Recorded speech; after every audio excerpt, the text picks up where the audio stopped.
आजचा विषय अतिशय महत्त्वाचा आणि सगळ्यांच्या जवळचा प्रश्न आहे. वजन का वाढतंय? व्यायामाचा अभाव हे सगळ्यात मोठं कारण आहे वजन वाढण्याचं. कॉर्टिसॉल लेवल्स वाढलेले आहेत. त्या पेशंटला खूप क्रेविंग्स होतात. चॉकलेट खावंसं वाटतं, आईस्क्रीम खावंसं वाटतं, वजन वाढणार आहे. सो हार्मोनल इम्बॅलन्स खूप महत्त्वाचं. बऱ्याच आणि असं होतं की आज मी खूप जास्त सुजलेली वाटते, अशी फुगलेली वाटते आणि दुसऱ्या दिवशी वाटत नाही, असं पण ते फ्लक्च्युएट होत राहतं. नमस्कार मंडळी, मी स्मिता शिवाळे. 4ची कॉफी स्मिता बरोबर या गप्पा सत्रामध्ये तुमच्या सगळ्यांचं अगदी मनापासून स्वागत आहे. खूप प्रयत्न करूनही वजन कमी होत नाहीये. दिवसेंदिवस वजन वाढतच चाललेलं आहे. किंवा मग वजन वाढल्यामुळे खूप थकवा येतोय, कुठलं डाएट करायचं असा प्रश्न पडतोय, किंवा आहार कसा असायला हवा या बाबतीत संभ्रम आहे. तर या सगळ्या प्रश्नांची उत्तरं आज आपल्याला या पॉडकास्ट मध्ये मिळणार आहेत आणि त्यासाठी आपल्याकडे डॉक्टर मानसी आहेत, ज्या आपल्याला खूप छान मार्गदर्शन करणार आहेत. नमस्कार. नमस्कार मानसी. तू इतक्या गोष्टी ऍक्च्युली शिकलेली आहेस. टॅरो कॅट रीडर आहेस तू, त्याच्यानंतर म्युझिक थेरपी तुला येते, पुष्प औषधी, इतक्या सगळ्या गोष्टी करायला तुला कधी वेळ मिळाला? ह्याच्यासाठी मी माझ्या आईला ह्याचं श्रेय देईन. कारण बाळाचे पाय पाळण्यात दिसतात असं माझ्या बाबतीत नव्हतं. मी लहानपणापासून नाजूक होते, कारण मी जन्मले तेव्हाच 900 ग्रॅमचे होते. पण हा विश्वास म्हणजे 10 जणांमध्ये माझी लेक कशी उठून दिसेल ह्याला श्रेय माझ्या आईचं आहे. म्हणजे हा प्रश्न मुद्दामच विचारलाय तुला, कारण आईचं तुझ्या कौतुक करावं तेवढं कमी. कारण मी त्यांच्याबरोबर एक हिंदी सिनेमा केला होता. पद्मिनी कोल्हापुरे होते, विक्रम गोखले, बिजू मानेंनी डिरेक्ट केला होता तो सिनेमा. म्हणजे तिचं व्यक्तिमत्व असं आहे ना की शून्यातनं विश्व कसं निर्माण करायचं आणि कोणत्याही गोष्टीमध्ये आपण खचून न जाता ते कार्य कसं पुढे न्यायचं आणि ते सुद्धा यशस्वीरित्या, हे ती शिकवते. कारण मराठी एक स्त्री, तिनं त्यावेळेला हिंदी सिनेमा करण्याचं धाडस केलं होतं आणि मोठे मोठे कलाकार होते. रीमा लागू पण होत्या त्याच्या. म्हणून मी आईला काय म्हणते, द मेधा मेहेंदळे असं तुझं जे नाव आहे की त्याचं जे वलय कधी कमी होत नाही. आजही लोक तिला येऊन येऊन विचारतात की मॅडम तुम्ही कन्सल्टिंग का नाही करत, तर तेव्हा ती सांगते की आता माझ्या लेकी सक्षम झालेल्या आहेत. आणि त्यांनी ऍक्च्युली तुमच्या मागे खूप मेहनत केली, खूप जास्त. तर यांचं तन्वी हर्बल क्लिनिक जे आहे ते ठाण्यात आहे, पुण्यामध्ये आहे, नाशिक आणि पनवेलमध्ये आहे. त्यामुळे तुम्ही क्लिनिकला व्हिजिट करू शकता आणि तुमच्या काहीही क्वेरीज असतील किंवा काही समस्या असतील तर तुम्ही डॉक्टरांना अगदीच कन्सल्ट करू शकता. तर आजचा विषय अतिशय महत्त्वाचा आणि सगळ्यांच्या जवळचा प्रश्न आहे. वजन का वाढतंय आणि ते कमी का होत नाहीये? काय करायचं आम्ही त्यासाठी? कसं आहे माहितीये का, वजन त्याला वजन आहे ना, ते शब्दाला पण आपल्याला वजन द्यायला लागतं. बरोबर. सो वजन वाढण्याची अनेक कारणं असतात, पण महत्वाची आपण काही लाईन अप केली तर बघ, आपला प्रत्येकाचा मेटाबॉलिझम रेट वेगवेगळा असतो. काही जण 2 पोळ्या खातात, भाजी घेतात एवढंच, पण तेवढंच जेवढ्या कॅलरी घेतात तेवढा ते व्यायाम करतात, त्यामुळे त्यांचं वेट कॉन्स्टंट राहतं. बरोबर. म्हणजे ते नलिफाय होऊन जातं. काही जण खूप खातात, त्यामुळे कॅलरी इंटेक खूप जास्त असतो. म्हणजे आपण बघत नाही की पॅक फूड आहे का काय आहे, मग त्याच्यात काय कंटेंट्स आहेत. कॅलरीजवर कॅलरीज जातात. आणि व्यायामाचा अभाव, बैठं काम. सो व्यायामाचा अभाव हे सगळ्यात मोठं कारण आहे वजन वाढण्याचं. आणि त्यामुळे काय होतं माहिती, एका लेवलला आपण एका अशा स्टेजला येतो की वजन हलतच नाही. स्टबन होऊन जातं. स्टबन होतं म्हणजे किती एक्सरसाइज केला तरी ते उतरत नाही. म्हणजे ती व्यक्ती असं एक्सप्लेन करून सांगते की मी दिवसभरात 2 तास घाम गाळतेय, 40 मिनिटं चालतीये, तरी का कमी होत नाही. कारण म्हणजे मी 2 तास वगैरे घाम गाळत नाहीये, पण माझंही झालंय मानसी असं की माझं वजन कमी होत नाही. ह्याला कारण हार्मोनल इम्बॅलन्स पण असू शकतो की आपण ब्रेनला काही आपल्याकडनं सिम्पटम्स जातात ना. बघ, आता कधी कधी आपल्याला बरोबर 1 वाजताच आपल्याला भूक का लागते, कारण आपल्याला त्या वेळेची सवय झालेली असते. तसं मग आपल्या शरीराला होतं की ह्या वेळेला हे खायचंय, तशी भूक लागते.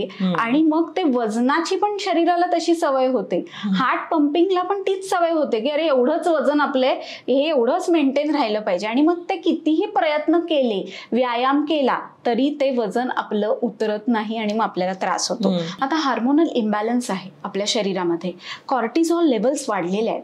त्या पेशंटला खूप क्रेविंग्स होतात. चॉकलेट खावंसं वाटतं, आईस्क्रीम खावंसं वाटतं, वजन वाढणार आहे. सो हार्मोनल इम्बॅलन्स खूप महत्वाचा आहे. म्हणजे जर तुम्ही तुमच्या मानसिक वेगांना म्हणजे रडायला आलं किंवा कधी खूप डिप्रेस वाटलं त्यांना कंट्रोल करता येणं खूप महत्वाचं आहे. किंवा आयुर्वेद असं सांगतं की कुठलाही वेग धारण करू नये. म्हणजे आता तुम्हाला लघवीला जायचंय तर तुम्ही जायचं, तुंबून नाही ठेवायची लघवी. किंवा तुम्हाला टॉयलेटला जायचंय तर त्यावेळेला तुम्ही लगेच टॉयलेटला जायचं, थांबून नाही ठेवायचं. शिंका येते तर शिंका आली पाहिजे, तुम्हाला झोप आली आहे तर तेव्हा तुम्ही लगेच झोपायचंय. पण कधी कधी त्या परिस्थितीत आपण ते कंट्रोल करतो. कुठे गेलोय खोकायचंय तर आपण रुमाल पकडतो. तर हे वेग धारण जरी केलं ना तरी आपलं वजन वाढतं. अच्छा. कधीतरी आपल्या शरीरामध्ये वॉटर रिटेन्शन होतं. म्हणजे आपल्या किडनीचं जेव्हा फंक्शन व्यवस्थित होत नाही तेव्हा शरीरामध्ये पाणी साठायला लागतं आणि फोफचं वजन वाढतं. म्हणजे फुग्यामध्ये हवा भरली आहे असे हे व्यक्ती असतात. हिमोग्लोबिन खूप कमी असतं. फोफचं वजन, ताकद नसलेलं वजन, थोडी 4 पावलं चालली तरी ह्यांना दम लागतो. हो. मग ह्यांचं वजन कमी होत नाही. आणि सगळ्यात महत्वाचा पार्ट म्हणजे कोलेस्ट्रॉल लेवल्स किंवा आपल्या शरीरामधलं फॅट्स वाढणं. हे आपण जे म्हणतो की फॅट्स जरी वाढले तरी आपल्या धमन्यांमध्ये तो लेअर तयार होतो आणि हळूहळू ते वजन वाढतं. आणि काही जणांचं वजन जास्त का असतं माहितीये का, त्यांचे बोन क्वालिटी खूप चांगली असते. आपण कधीही वजन कमी करताना हाडांचं वजन कमी करत नाही, कारण हाडं ही खूप महत्वाचा पार्ट आहे. म्हणजे अस्थि धातू जेवढा तुमचा चांगला तेवढं तुमचं आयुष्य चांगलं असतं. आता कधी कधी मसल फॅट जास्त असतं आणि मसल फॅट कधी वाढतं, जेव्हा आपण व्यायाम करत नाही तेव्हा मसल फॅट वाढतं. आणि चुकीची जीवनशैली, अवेळी झोप घेणं किंवा काही फास्ट फूड आहेत किंवा जंक फूडचं सेवन करणं आहे, यांनी पण वजन वाढतं. आणि मधुमेह, काही काही असे आजार आहेत की ज्या आजारांचं लक्षण म्हणून वजन वाढणं बरोबर की ते कमी होत नाही. आता पीसीओडी आपण बघतो की त्याच्यामध्ये हार्मोनल इम्बॅलन्स येतो की पाळी तुमची रेग्युलर येत नाही, 2 ते 4 महिने पाळी येत नाही. मग तेव्हा आपल्याला हा त्रास जाणवतो की वजन वाढणं. खरं म्हटलं तर हे एक लक्षण आहे ओबेसिटी, स्थौल्य. तर ते आपल्याला कंट्रोल करण्यासाठी आपलं डाएट चांगलं हवं की म्हणजे मग आपलं वजन वाढणं आपण म्हणतो ना ते थांबतं, प्लस ते कमी व्हायला लागतं. आणि आपण म्हणतो ना की एक हलकेपणा जाणवतो.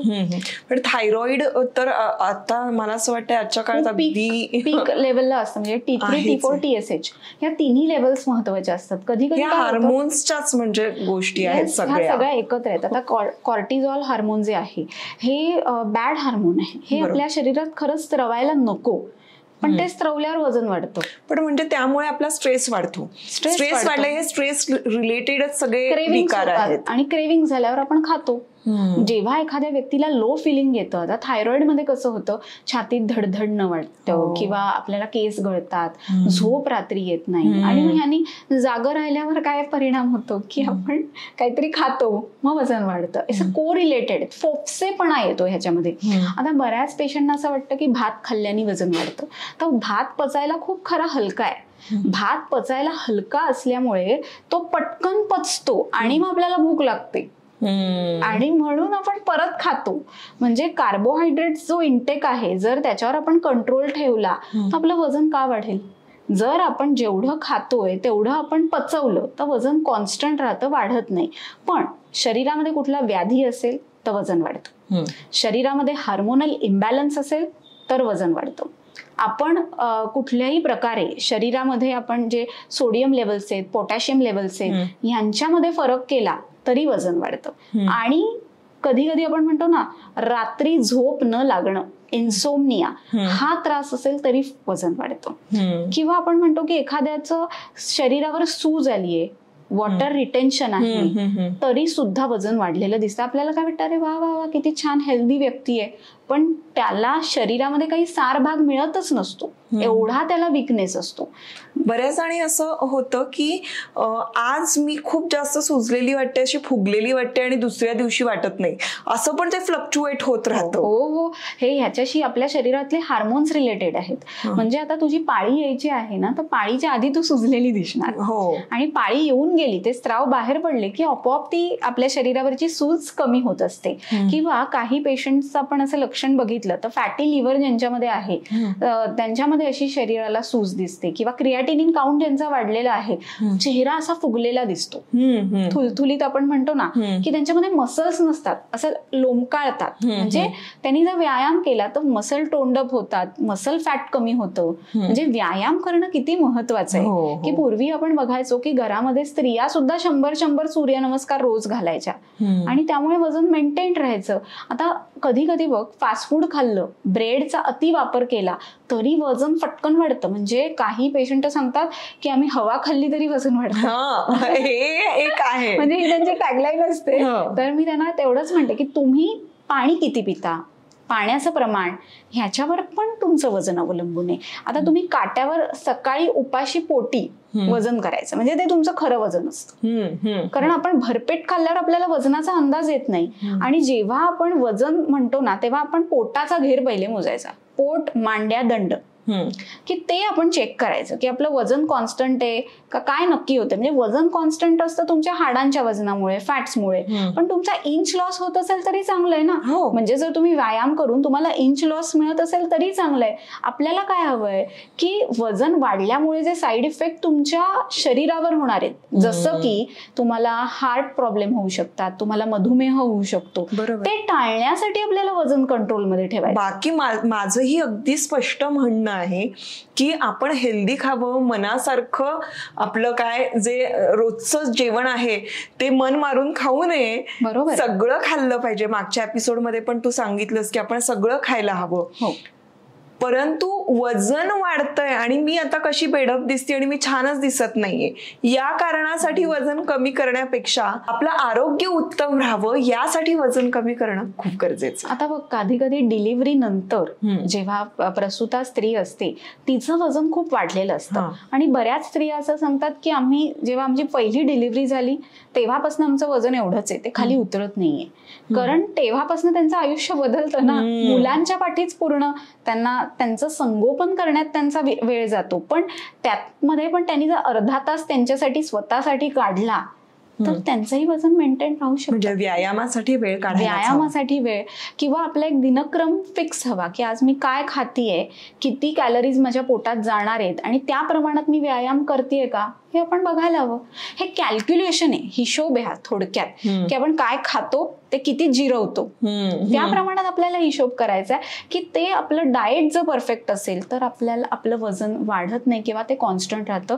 आणि दुसरा मोठा एक हल्लीच्या काळातला निगेटिव्ह साईड इफेक्ट असा आहे की बॉडी शेमिंग खूप होतं. आज पटकन जेव्हा ती कमेंट केली जाते की अगं तुझं वजन किती वाढलंय, काय करत नाहीस का, की ती मुलगी मनातनं किंवा तो मुलगा रादर तो मनातनं कुठेतरी दुखावला जातो. आणि मग कॉर्टिझोल वाढलं ना, म्हणजे आपल्याला खरं तर वजन कमी करण्यासाठी त्यांना प्रेरणा द्यायची असते ना. मग त्यांना आपण सांगू शकतो का, काय ग वजन वाढतंय का, थांब मी तुला काही मदत लागली तर मला सांग, हा मी येईन तुझ्या बरोबर रोज मॉर्निंग वॉकला. म्हणजे असं मोटिवेट करणारी लोक पाहिजेत. बेसिकली आपले आचार विचार हे सुद्धा आपल्या डाएट बरोबर चांगले असणं गरजेचं आहे. तर आपल्या आपण हार्मोन्स जे ते ताब्यात ठेवू शकतो. आपली विल पॉवर, आपलं मन ह्या सगळ्यासाठी कारणीभूत असतं. एक पेशंट होती, तिला मी ट्रीटमेंट देत होते, पण समोर मी तिला काय सांगितलं माहितीये का, तुझ्या आवडीचं एक रोज गाणं ऐक. आणि त्या आवडीचं गाणं ऐकल्यामुळे काय झालं, ऑक्सिटोसिन स्रवायला लागलं. सो गुड हार्मोन सिरोटोनिन जे असतं ते पण स्रवत होतं. सो ती खुश राहायला लागली. हळूहळू जर सूज चेहऱ्यावर होती ती कमी झाली. मग नेक्स्ट स्टेप तिला अशी सांगितली की रोज स्वयंसूचना, म्हणजे आपण आपल्या माइंडला कंट्रोल करणं पण खूप महत्वाचं असतं. तिला रोज सकाळी उठल्यावर सांगितलं की डोळे मिटायचेस आणि इमॅजिन करायचंस की आता तू अशी छान बारीक झालेली आहेस. आणि लिटरली ह्यांनी फरक पडतो. What we think, what we imagine, that happens in your life. आपण आपल्या जीवनाचे खरंच शिल्पकार असतो. त्यामुळे जर आपल्याला जी फिगर आपली हवी आहे ती आपल्याला अचीव करायची असेल तर आपल्याला हे सगळं करणं खूप गरजेचं आहे. की आता काही लोकांना सवय असते की सतत खातात, सतत म्हणजे काहीतरी आपण म्हणतो चरतोय हा सारखा. एक म्हणजे आंबावडी असू दे ना, खोबऱ्याची, म्हणजे काहीतरी गोड पदार्थ सतत घेतले तर शुगर कंटेंटमुळे वजन वाढणारच आहे. ते कसं कमी होईल. किंवा साबुदाण्याची खिचडी आहे, बटाटा आहे, हे कार्ब्स जे आहेत, कंदमुळं आहेत, ती आपल्याला कमी प्रमाणात घ्यायची आहेत. बरोबर. त्याला सोडून आपण काहीतरी नवीन विचार करायला पाहिजे की आपली जीवनशैली, आपण जसं म्हणतो की आपली जीवनशैली स्ट्रेस असेल तर तणावाला मॅनेजमेंट करायची, की काय करायला पाहिजे, कसं मेडिटेशन करायला पाहिजे, किंवा आपल्यामध्ये काही स्तोत्र सांगितलेली आहेत. आज रामरक्षा इतकं प्रभावी स्तोत्र आहे की त्याच्यामध्ये आपण सगळ्या अवयवांसाठी रामाला विनंती करत असतो, प्रार्थना करत असतो. शिरोमे राघव पातू भालम दशरथात्मजा, म्हणजे तू माझ्या डोक्याची काळजी घे. तसं येस, आपण ही स्तोत्र का नाही म्हणायची आपल्या फिटनेससाठी? म्हणजे या स्तोत्रांचा आणि आपल्या फिटनेसशी पण संबंध आहे. म्हणजे जे आपण म्हणतो हार्मोनल इम्बॅलन्समुळे जो वेट गेन होतोय आपला, तेव्हा आपल्याला ही स्तोत्र मदत करतात. बरोबर. जेव्हा आपल्याला एखादी मोठी गुफा आहे म्हणजे अंधारी, आणि आपल्याला माहितीये की आपण एकटे आहोत, पण तेव्हा आपल्याला पुढे जर एखादा लुकलुकता प्रकाश दिसला तर ती काळोखी वाट पण आपण पुढे पार करू शकतो ना. येस, पुढे काहीतरी आहे. सो हा विश्वास मनाला द्यायचा आहे की मी हे सगळं जे डाएट प्लॅन करते ह्यानी मला 3 महिन्यात फरक दिसणारच आहे. म्हणजे कधीही काहीतरी गोल ठरवून काम करायचं. हा, मी वजन कमी करते, 1 वर्षापासून सांगणारे लोकांचं वजन तेवढंच असतं. बरोबर आहे, अगदीच बरोबर आहे. आणि दुसरी एक गोष्ट मजेशीर आहे की आपल्या घरी आपल्याला जे सेल्फ मदत करणारे आपल्या घरातले मदतनीस असतात त्या कशा एकदम छान सडपातळ असतात. बरोबर आहे, कारण खाली वाकून केर काढतायत, फरशी पुसतायत, त्यांचा व्यायामच होतो ना, जिम झालं ना त्यांचं सगळं. नॅचरली हार्मोन्स आपोआप चांगले स्रवतात. सो व्यायामाचं किती महत्व आहे याच्यात ना आपल्याला कळतं. करेक्ट. पण मला सांग की आता वजन वाढतं आहे तर बऱ्याच जणांना संभ्रम असतो की मला वजन कमी करायचं आहे तर मी काय खायला पाहिजे, काय नाही खायला पाहिजे. आणि आहारामधल्या जर अशा काही सूचना असतील तर तू सांग. खूप महत्वाच्या आहेत ह्या सूचना. मग काही जणांना लोणचं खायची खूप सवय असते. आता लोणच्यामध्ये खूप प्रमाणात मीठ असतं. जर सोडियम कंटेंट आपल्या शरीराचा वाढला, वजन वाढतं. आता पोटॅशियम लेवल्स कमी झाल्या तर तरी सुद्धा वजन वाढतं. पोटॅशियम हे आपल्या हृदयाच्या मसल्ससाठी, पचन करणाऱ्या मसल्ससाठी खूप गरजेचं आहे. तर पोटॅशियम कमी असेल तरी सुद्धा वजन वाढायला लागतं. किंवा एखाद्याला खूप ताण आहे म्हणून तो सतत आहारामध्ये गोड पदार्थ घेतो. म्हणजे काही जणांना सवय असते की घाबरल्यासारखं वाटलं, थरथरल्यासारखं वाटलं की ते गोड काहीतरी सतत खातात. तर त्यावेळी त्यांनी गोड मध्ये साखर न घेता गुळाचा वापर करायला पाहिजे. कारण साखरेपेक्षा गुळ हा आरोग्यदायी असतो. कारण गुळामध्ये लोह असतं आणि त्यामुळे आपल्याला शरीरातलं पित्त शमन करायला ते मदत करत असतं. तिसरी महत्वाची गोष्ट म्हणजे काही जणांना सवय असते की जेवण झालं की शतपावली जोर जोरात करतात. म्हणजे it's not a morning walk किंवा नाईट वॉक नाहीये तो. तुम्ही काही खाल्ल्यावरती तुम्हाला हलका व्यायाम करायचा आहे. म्हणजे तुम्ही ती शतपावली का म्हणतात, हळू चालायचंय तर ते अन्न पचणार आहे. म्हणजे जर जेवण झाल्यावर तुम्ही लगेच व्यायाम करत असाल तरी ते चुकीचं आहे.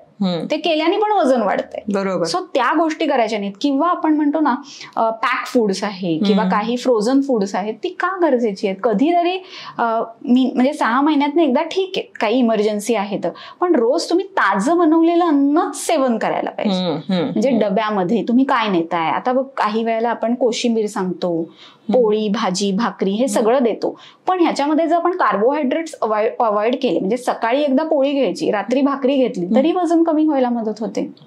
किंवा आता चालणं, जर आपण नियमित 40 मिनिटं चालत असू तर आपलं वजन कमी व्हायला आपल्याला निश्चित मदत होते. फोपसेपणा कमी होतो. आता एखाद्याला वॉटर रिटेन्शन आहे, सूज आहे शरीरावर, मग आपल्याला तेव्हा चिकित्सा द्यायला लागते. त्याला अशी काही पोटात औषधं द्यायला लागतात की ते साठलेलं पाणी बाहेर पडलं पाहिजे नॅचरली. आणि मग आपोआप ती सूज उतरून तो व्यक्ती सांगतो, हो आता मला चालताना दम नाही लागत आहे, हलकेपणा वाटतोय. आणि आपल्या प्रत्येक बिल्डिंग मध्ये जिने असतात. जर प्रत्येक स्त्रीने ठरवलं की मी रोज 15 मिनिटं काढणार आहे आणि आपल्या घराच्या बाजूचा जो जिना असतो 5 जिने वर चढायचे, 5 जिने खाली उतरायचे, असं 15 ते 20 वेळा केलं तर आपलं कार्डिओ कसं असतं तसा हा एक एक्सरसाइज होतो की ज्यानी शरीराला हलकेपणा येतो. आपल्याला कळतं की आपलं हार्ट फंक्शनिंग कसं आहे, आपल्यामध्ये किती कॅपॅसिटी आहे, आपल्याला दम नाही लागत आहे. आता काही व्यक्ती असतात ना, त्यांचं हार्ट पंपिंग खूप छान असतं, त्यांना ना वजन जास्त असेल तरी दम लागत नाही. आज आपण मोठे मोठे डान्सर बघतो, किती छान डान्स करतात वजन जास्त असलं तरी, तर तेव्हा त्यांच्यामध्ये मसल फॅट वाढलेलं असतं, ते कमी करणं गरजेचं असतं, की ते कमी केलं की आपोआप वजन खाली यायला सुरुवात होते. क्या बात आहे. खूप गोष्टी सांगतेस तू. या सगळ्या बऱ्याचदा माहित पण असतात ग, पण आपण करत नाही. आणि हे रिमाइंडर्स असतात. म्हणजे मी तर कायम सांगते की माझ्या चॅनलवर आल्यानंतर तुम्हाला फक्त रिमाइंडर्स घ्यायचे आहेत आणि परत तुम्हाला ओके चला आता 7 days चॅलेंज आहे का, किंवा आता इथून पुढे पुढचा व्हिडिओ येईपर्यंत आपल्याला हे सगळं फॉलो करायचंय बाबा. परफेक्ट. आणि असं टार्गेट दिलं ना तर ते नक्की करतात. बरोबर. आणि तू त्यांना सांगितलंस की तुला कळवा म्हटलं तर ते डबल रित्या प्रयत्न करतील आणि किती आकडा कमी झाला 7 दिवसात ते पण लिहून पाठवतील. बरोबर. आता टार्गेट आणि याचा विषयच निघालाय तर मग मी तुला असं विचारेन की सपोज एक 15 ते 20 दिवसात एक ठराविक फंक्शन आहे बाबा, तर तिकडे मला जायचंय, तर या केसमध्ये आपल्याला अचानक जे वजन कमी करायचं असतं, वजन तर कमी तितकं होणार नाही 15-20 दिवसात, पण आपण म्हणतो ना 1 किलो टार्गेट ठेवू शकतो. आणि मग वॉटर रिटेन्शन पण जे आहे, वॉटर रिटेन्शन साठी आपल्याला नाडी परीक्षण गरजेचं असतं, पण काही प्रमाणात घरच्या घरी पण करू शकतो. तर काय करू शकतो, त्याचं डाएट आम्हाला सांग. बघ आता काही जणांना थायरॉइड असेल तर मग त्यांचं वजन कमी व्हायला वेळ लागतो. म्हणजे त्यांना आपण ½ kg पकडू. पण ज्यांना थायरॉइड नाहीये, मधुमेह नाहीये, त्यांनी जर हे डाएट केलं तर त्यांचं फटाफट कमी होतं. बघ सकाळी वेळी आपण रात्री 8 तास झोपून उठलेलो असतो, म्हणजे साधारण आपण उपाशी पोटी असतो, बरोबर आहे. तेव्हा काहीतरी खाणं खूप महत्वाचं आहे. म्हणजे तेव्हा ब्रेकफास्ट कधी मिस नाही करायचा. त्यामुळे ब्रेकफास्टला प्रोटीन डाएट पाहिजे. अच्छा. आता प्रोटीन डाएट मध्ये मी डाएट मध्ये सजेस्ट करते की तुम्ही ज्वारीचे घावन घ्या, की ते प्रोटीन आहे ना शेवटी, किंवा मक्याचं बाउल भरून सूप घ्या, 1 बाउल भरून तुम्ही फ्रुट्स घ्या, एवढंच सकाळी खायचं उठल्यावर. सो डाएट मध्ये तुम्ही सकाळी पहिले उठल्यावर गरम पाणी नुसतं घ्या, की त्यामुळे तुमचा अग्नी प्रदीप्त होईल. मग ब्रेकफास्ट मध्ये तुम्ही मक्याचं सूप घेऊ शकता, किंवा प्रोटीन डाएट काहीतरी पाहिजे मग तुम्ही तिथे रव्याचे अप्पे करू शकता. असं काहीतरी घ्या की जे हेल्दी पण आहे आणि फॅट्स नाहीयेत. म्हणजे साबुदाणा नाही घ्यायचा, बटाटा नाही घ्यायचा, कार्ब्स जे आहेत ते सकाळी नाही घ्यायचे. व्हीट पण नाही ना? व्हीट पण नाही सकाळी, व्हीट पण नको. म्हणजे आणि हा कॉन्फ्लिक्ट प्रश्न आहे की खूप घरांमध्ये चहापोळी खाल्ली जाते किंवा दूध पोळी खाल्ली जाते. पराठ्यामध्ये आपण ते गव्हाचं पीठ ते का नाही खायचं? कारण दूध पोळी हा विरुद्ध अन्न असतं. आयुर्वेद असं म्हणतं की दुधाचा आणि गव्हाचा पदार्थ एकत्र खायचा नाही, त्यांनी आपल्या शरीरातला कफ वाढतो. तर ज्यांना डाएट करायचंय त्यांनी हे पदार्थ अवॉइड केले पाहिजेत. कारण जर शरीरातला कफ वाढत राहिला ना तर तो व्यक्ती बारीक होऊ शकत नाही. कारण कफ प्रकृतीचे व्यक्ती मस्त छान खाते पिते घरके राहते असं. सो ते असलं की ते फॉलो करायचं. नाश्ता झाला की 2 ते 3 तासांनी, म्हणजे समजा तुम्ही 8:30ला नाश्ता घेतलात तर 11 वाजता एखादं फळ परत घ्यायचं. म्हणजे काहीतरी पोटात जातं परत, ऍसिडिटी होत नाही. आणि फळांनी नॅचरल शुगर मिळते, त्यामुळे त्यांनी शुगर वाढणार नाही. आणि मग त्याच्यानंतर बरोबर 1 वाजता दुपारी 1 भाकरी आणि भाज्यांचं सूप. भाज्यांचं सूप भाकरी बरोबर, पण मग भाजी वगैरे कुठे नाही घ्यायचं. भाज्या सगळ्या सूप मध्ये आलेल्या आहेत ना, परसबी आलीये किंवा कोबी आलाय. भाकरी आपण कशावर खायची? तर त्याच्यासाठी आपण कोथिंबीर, मिरची आणि मीठ असं घालून छोटं असं वाटून ती चटणी करायची, खूप मस्त लागते. सो भाकरी बरोबर ती खाताना, आणि त्याच्यात आपण काही आलं लसूण पण वापरत नाही आहोत कारण ते सुपामध्ये आहे. ज्यांना आवडत असेल आलं लसूण पण घालू शकतात, की ते पाचक स्त्रव आणखीन चांगले स्त्रवतात. सो भाकरीला ते चटणी लावून ते खायचं, प्लस ते सुपाचा एक म्हणजे ते लिक्विड पण जाणार. एक्झॅक्टली. म्हणजे पाणी पण प्यायला नको मध्ये, म्हणजे आपलं पचन छान होतं. बरोबर. म्हणजे यज्ञामध्ये कसं आपण छोटा छोटा तूप घालतो चांगला पेटण्यासाठी, म्हणजे अग्नी चांगला प्रज्वलित होण्यासाठी, तसं हे सुपाचा एक सीप मध्ये घ्यायचा, म्हणजे विटॅमिन्स मिळाले. आणि त्याच्यात थोडेसे 2 ड्रॉप लिंबाचा रस घालायचा, म्हणजे विटॅमिन सी मिळालं, की जे हिलिंग करतं. थोडंसं तूप पण घ्यायचं. तुपाने कोलेस्ट्रॉल वाढत नाही जर ते गरम पदार्थांवर घातलं तर. अच्छा. म्हणजे आपण साधं तूप नाही खायचं, गरम पदार्थावरच तूप पाहिजे. म्हणजे गरम पोळी. अच्छा. त्याच्यावर तूप घातलं तर मग ते अजिबात त्यांनी त्रास होत नाही. पूर्ण शरीरामध्ये आपण वृक्षता येऊ नये म्हणून त्याचं उपयोग होतो. म्हणजे त्याच्यानंतर महत्वाचा पार्ट म्हणजे संध्याकाळी 4 ते 6ची वेळ. मग तिथे चहा न घेता मखाणे आहेत, कुरमुऱ्याचा चिवडा आहे किंवा पोह्यांचा चिवडा आहे की ज्यांनी वजन नाही वाटत, तेच खायचं. म्हणजे तुम्ही कुठे बाहेर गेलात तरी हे 3 छोट्या डब्यांमध्ये हे घेऊन जायचं. बिस्किट्स नाही खायची, चीज नाही खायचं, पनीर नाही खायचं, ब्रेड नाही खायचं, वांग नाही खायचं, हे पदार्थ पूर्ण अवॉइड करायचे. किंवा पनीर पण पूर्ण अवॉइड करायचं. हे बघ, पनीर प्रोटीनचा मोठा स्त्रोत आहे, त्यामुळे काही प्रमाणात ते घेऊ शकतात. पण आता ज्यांचं वजन खूप जास्त आहे ना, 80-90 kgs, त्यांना कमी करण्यासाठी आपण प्रोटीनचा दुसरा सोर्स वापरायचा. त्यांनी पनीर घेऊन त्यांनी फॅट पण थोडं वाढणार आहे आणि त्यांना कदाचित दूध पचत पण नाही. म्हणून काही दिवस डायजेशन कॅपॅसिटी चांगली तयार होईपर्यंत अवॉइड करायचं, मग खायचं. जर त्यांना चांगलं पचत असेल तर काही प्रॉब्लेम नाही, they can eat in the morning. आपण पनीरची काहीतरी अशी भाजी करून सकाळी नाश्त्याला घेऊ शकतो, काही हरकत नाही. पण जनरली ज्याचे कॅलरीज कमी आहेत ना, राजगिरा असं यावेळेला खायचं. कळलं का? की आता आपल्याला कॅलरी कमी ठेवायच्या आहेत ना, कारण जे शरीरामध्ये साठा आता साठलेला आहे, बरोबर, तो पहिले वापरायचा आहे ना. म्हणजे जेव्हा शरीराला ऊर्जेची गरज लागेल, अरे हा चला पोटावर चरबी साठलेली आहे, तिथनं ऊर्जा वापरूया, असं झाल्याशिवाय ते बर्न नाही होणार ना फॅट. मग त्याच्यानंतर ते झाल्यावर रात्री जेवताना परत थोडासा म्हणजे सॅलड, की म्हणजे आता गाजर किसलंय, काहीही वॉटेव्हर, सॅलड एक थोडं जायलाच पाहिजे, कारण त्यांनी पोट साफ होणार आहे फायबरस फूडने. आणि मग सूप आणि एक भाकरी. अच्छा, हे डाएट केल्यावरती पेशंटना इतका छान रिझल्ट येतो.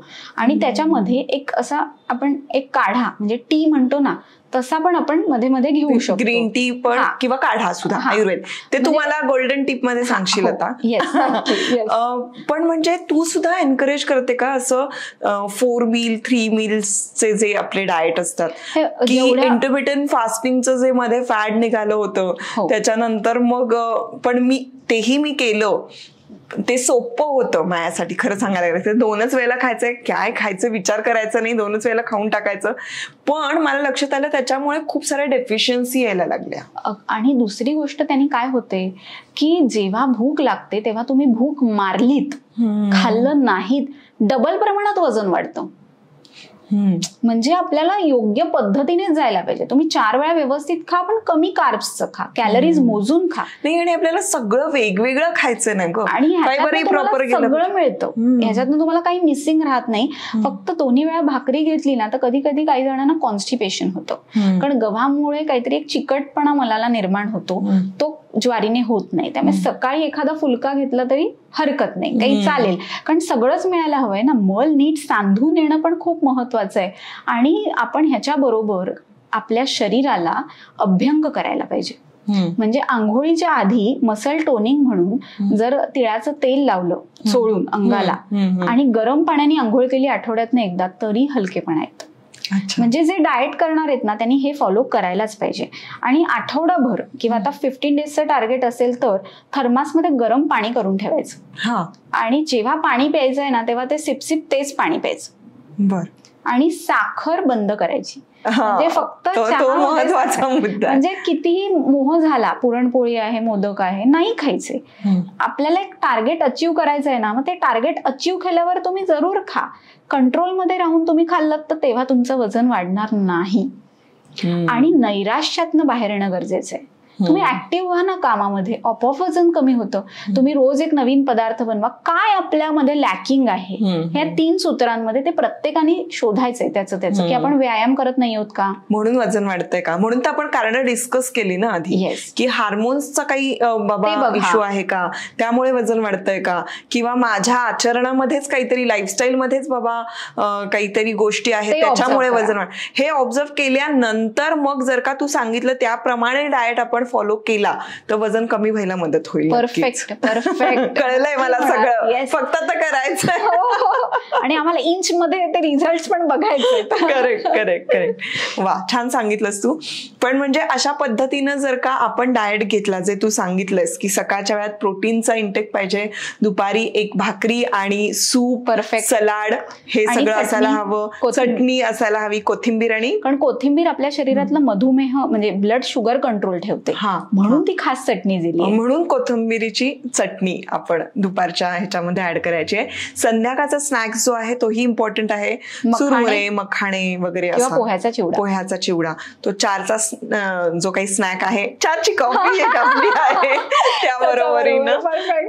आणि मग संध्याकाळचं जेवण कधी करावं यावर तू काय सांगशील? सूर्यास्ताच्या वेळेला साधारण म्हणजे 7 ते 7:30 या वेळामध्ये आपलं जेवण असावं, की त्यांनी आपलं वजन वाढत नाही, कंट्रोलमध्ये राहतं. म्हणजे ते केलं ना तर डिटॉक्सिफिकेशनला खूप छान हेल्प होते. फक्त कधी कधी काही जे मधुमेहाचे पेशंट असतात ना त्यांना खूप भूक लागते ग नंतर, कारण त्यांचा अग्नी प्रज्वलित असतो.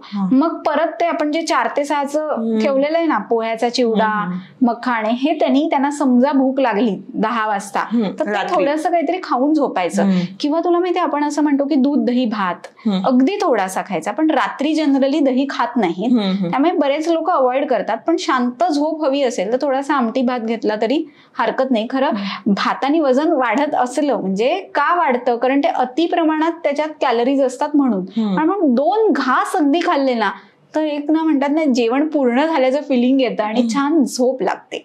म्हणजे आपण जेही काही करू ते प्रमाणात केलं पाहिजे, हा तर पहिला रूल आहे. अगदी बरोबर. त्यानंतर आपण कुठल्या वेळेला काय खातोय हे इम्पॉर्टंट आहे. तो पण एक रूल आहे की आपण रात्री झोपताना कार्ब्स खाऊन झोपण्यात पॉइंटच नाहीये. त्याच्यामुळे कार्ब्स अवॉइडच केले पाहिजेत. कार्ब्स मध्ये म्हणजे हेवी, आणि मी कायम सांगते माझ्या व्हिडिओज मध्ये पण की जेवणामध्ये आणि झोपेच्या मध्ये 2 तासाचं अंतर असायला हवं. अगदीच जर का तुम्हाला 7-7:30ला जेवायला जमत नसेल. बरोबर, एकदम परफेक्ट आहे. Yes, perfect. आणि तेच योग्य आहे की आपण जेवताना जर आपण 9 नंतर जेवलो, म्हणजे 9 ते 10 ठीक आहे, पण 11-12ला जेवलो की ते पचन कधी होणार, डिटॉक्सिफिकेशन कधी होणार, सकाळी जाग कधी येणार. आणि ह्या असं जे लेट जेवतात ना त्यांच्यामध्ये एक आपल्याला साईन दिसते, म्हणजे त्यांच्या चेहऱ्याला सूज असते, फोफसेपणा असतो. म्हणजे प्रत्येकाने हे ऑब्झर्व करावं की आपल्यामध्ये हे आहे का. धातू चांगले तयार नाही झाले तर केस गळतात, नखं ना अशी एकदम पातळ असतात त्यांची, पटकन तुटतात. हो हो हो, ते आपण त्याच्यासाठी वेगळी चर्चा करू. कारण व्हायटमिन डी म्हण, B12 म्हण, याचं पण खूप कमतरता आजकाल आपल्याला जाणवायला लागली आहे. आणि रिपोर्ट्स असे बघितले की मग त्यावेळेला असं वाटतं की आता काय करायचं, मग सप्लिमेंट्स वर आपला भडीमार होतो. पण त्यापेक्षा आपण आहारच तसं ठेवायला हवा, त्यासाठी चर्चा करू. पण आजची तुझी मनातलं जाणणारी मानसी ची गोल्डन टिप काय आहे?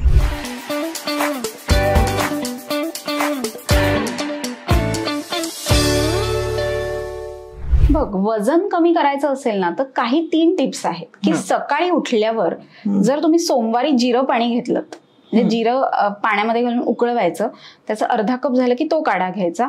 दुसऱ्या दिवशी कढीपत्ता घालून काढा घ्यायचा आणि तिसऱ्या दिवशी अळशी घालून काढा घ्यायचा. म्हणजे असं रोटेशन आहे. आता ह्या तिघांचं महत्व काय, तर जिरं हे डिटॉक्सिफिकेशन करतं, अँटीऑक्सिडंट आहे. म्हणजे चेहऱ्याला असणारी सूज कमी होते, लघवीतनं टॉक्झिन्स बाहेर पडतात, लघवी साफ होते. हा इफेक्ट झाला जिऱ्याचा.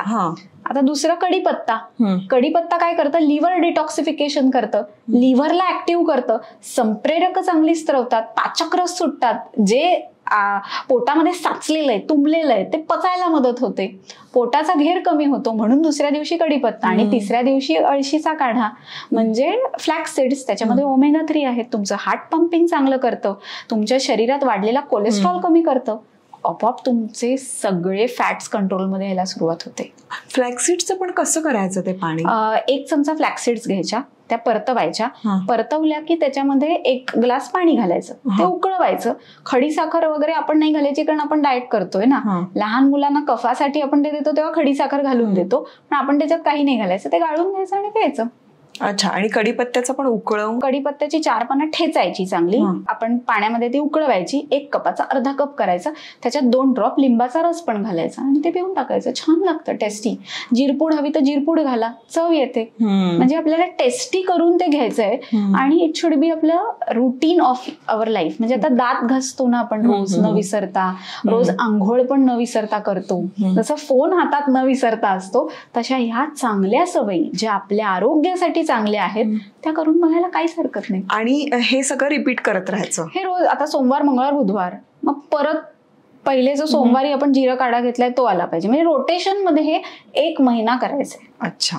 खूप बेस्ट हेल्थ टिप आहे ही, की ह्यांना इतके छान रिझल्ट मिळालेत ना की ओव्हरऑल पूर्ण टोनिंग ऑफ बॉडी होतं, की आपल्याला हलकेपणा येतो आणि आपल्याला चेहऱ्यावरती ते रिफ्लेक्शन दिसतं. म्हणजे इकडे जे डबल चीन आलेली असते ना ती कमी झाली की सगळ्या मुली खुश. हो, अर्थात. किंवा मुलं पण हल्ली ते पण खूप म्हणजे ते पण हेल्थ कॉन्शियस झालेले आहेत. सो वजन वाढणं याच्यापेक्षा वजन का वाढतंय हे शोधणं महत्वाचं आहे, तरच आपण ते कंट्रोलमध्ये आणू शकतो. क्या बात आहे. मला असं वाटतं आपल्या या सगळ्या चर्चांचा सबस्क्रायबर्सला नक्की फायदा झालेला असेल.